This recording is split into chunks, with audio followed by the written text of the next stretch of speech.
Magandang araw mga kamarites. Ayan nga dahil nga natapos na yung Zumba naming pagpapractice, ayan nagpulong-pulong nga ang mga marites nyo.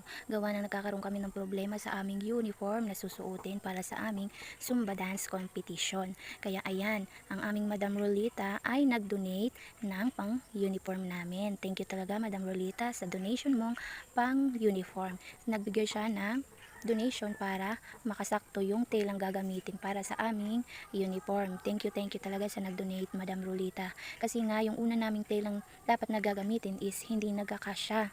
Maliliit yung palda kaya hindi sumasakto doon sa medyo matataba kasi nga kulang yung tela na ginamit namin.